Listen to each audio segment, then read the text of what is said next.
Next on Worcester News Tonight, a state senator arrested in Cambridge after protests erupt across the state. We'll have the latest. Plus, an NFL star speaks at a local college. We'll have more from his speech to a student.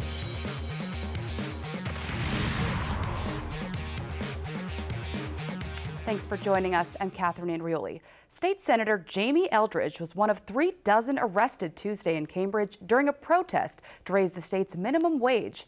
A spokesperson from the senator's office confirms Eldridge was arrested and released early Tuesday night. This happening after protesters blocked streets in Cambridge during minimum wage protests as part of Fight for $15 Day of Action. In Massachusetts, the senator was one of 36 arrested. Eldridge represents Worcester and Middlesex counties, including Harvard, parts of Northborough, Westborough, and Southborough. Tonight at Clark University, former NFL player Michael Sam hosted a talk with students chronicling his journey to the NFL. Sam is the first openly gay player to be drafted in the NFL and was recognized with the Arthur Ashe Courage Award at the 2014 ESPY Awards. During his talk, Sam spoke to students about his journey beginning as a water boy for his high school's varsity football team, to his time at the University of Missouri where he was awarded a scholarship, and to his start in the NFL. Sam was picked in the 7th round of the 2014 NFL Draft by the St. Louis Rams. Sam spoke about the challenges he's faced on and off the field with students at Clark.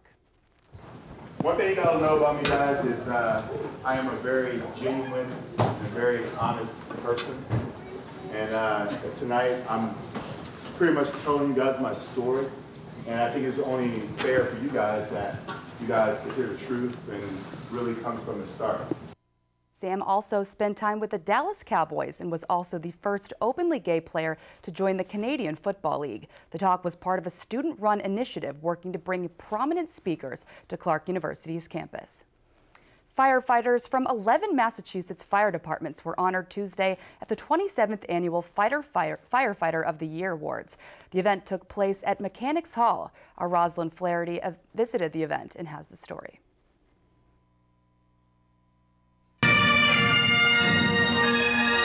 The 27th Annual Firefighter of the Year Awards recognize acts of bravery by firefighters from across Massachusetts. To recognize and to honor their work and to tell them how much we appreciate what they've done. On a cold night in February, the Fitchburg Fire Department, along with Chief Kevin Roy, responded to a house fire. We knew we had no one outside the building and we had cars in the driveway.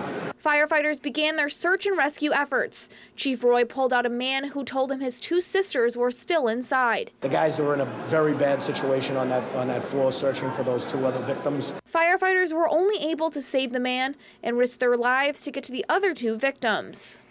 A lot of professions you're able to say, it's that you're successful at all times, no matter how it happens. With ours, sometimes it doesn't always end the best way possible, but that doesn't stop us from trying as hard as we can. Dozens were honored at a ceremony inside Worcester's Mechanics Hall. Lieutenant Governor Karen Polito remembered the day in 1999 when 6 Worcester firefighters died in the Worcester cold storage fire. And I remember passing through the city and seeing all of the activity at this place. And Worcester has not been the same since that day. And it's not just Worcester, it's our Commonwealth and firefighters from across the country who rallied around the families in the days after and continued to come together. Retired State Fire Marshal Stephen Cohen received the State Fire Marshal Award. He says the memory sticking with him and what hurt him the most throughout his career was the Worcester fire. I responded here that evening, worked with Chief Bud. I stayed here for 8 days and 8 nights and, lived the horror and the tragedy that occurred here. Rosalind Flaherty, Worcester News Tonight. And the fire that claimed the life of a 91-year-old man in Charlton last week was caused by combustible materials too close to a heating source. The fire started inside a shed on Berry Corner Road last Wednesday. The State Fire Marshal's office says Armand St. Lawrence clothing caught fire from a wood stove. He was found dead inside and was a father of 6 and a grandfather to 8. And police in Worcester are working to identify 2 suspects involved in a stabbing.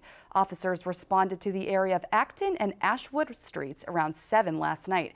A 30-year-old man was found suffering from a single stab wound to the back. He told officers he was approached by 2 men wearing hoodies. One allegedly pulled out a gun while the other had a knife. They allegedly demanded the victim hand over money, and after he complied, one of the suspects stabbed him. His injury is believed to be non-life-threatening. A fire demonstration Tuesday shows the dangers of how quickly a Christmas tree can go up in flames. WPI's Fire Protection Engineering program showed the speed of flames and the potential of destruction with a live burn. Our Brittany Schaefer has the story. It takes seconds for a dry Christmas tree to become engulfed in flames. The WPI Fire Protection Engineering program hosted a live demonstration Tuesday to show just how quickly a tree can burn if it's not properly cared for. It's imperative that everybody understands you're bringing a living tree into your home and how fast that will go up. The biggest thing was seeing the carpet catch on fire, because it wasn't directly close to the source. During the demonstration, it took just 63 seconds for this to happen. It's what firefighters call a flashover, and it can lead to a disaster because Worcester Deputy Fire Chief John Sullivan says the national standard arrival time for firefighters is 4 to 6 minutes. As this demonstrates to everybody, 4 and 6 minutes is going to be too late.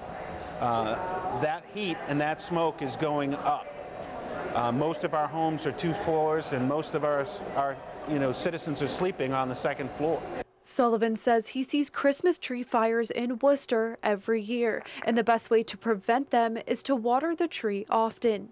It gets easy once you start to pack the presents underneath the tree to forget or not get under there and water the tree. You should leave a path to be able to get there every single day and make sure that water is full. So this is something that we're really trying to drive home of make sure that you're watering your tree, make sure you're not having too many electrical appliances near your tree, limit the amount of lights you're putting. Sullivan also says to not keep Christmas trees longer than a month because of the fire risk. I know folks like to keep it in the house, but just by the natural process, it's going to start to dry out no matter how well you keep it hydrated.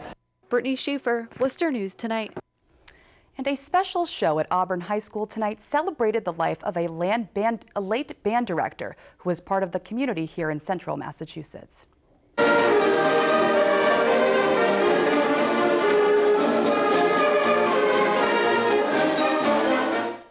Tonight, the schools of the Southern Worcester County League put on a concert in honor of John Wage. Wage was the band director at David Prouty High School before losing his battle with colon cancer this past spring.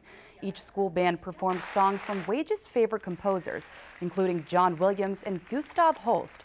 Auburn High School's band director Virginia Bailey says paying tribute to Wage is important to the community. Very collaborative, it's unlike a sport where you're competing against each other. Music is always about collaboration. Everybody always plays all the time. So all of the schools wanted to come together to show how much we all cared about John and John's program and John's students. And the funds raised by the concert will go towards the new John Wage Memorial Scholarship at David Prouty. The holiday season is a time when many organizations depend on the generosity of others for donations. And today, also known as Giving Tuesday, served as a reminder for many in the Worcester community just how far an act of kindness can go. Our Andy Madison has more. Merry Christmas. It is the giving season. We have a large percentage of our budget dependent on fundraising during the November and December holiday season, and so the money will fund our programs right here. And today is a reminder to give generously.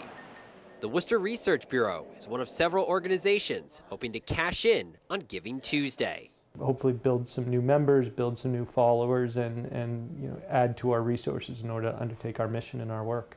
Just like Cyber Monday with online shopping, Giving Tuesday focuses on charitable donations and giving money to nonprofit organizations. Veterans Inc. in Worcester is hoping people will give to help support veterans. Here at Veterans Inc., 90 cents on the dollar goes directly into veteran services, so $5 or $10 really can make a real difference.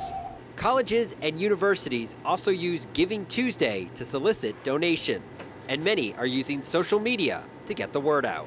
Nonprofits and other organizations are finding ways to make it more convenient for someone to help the poor.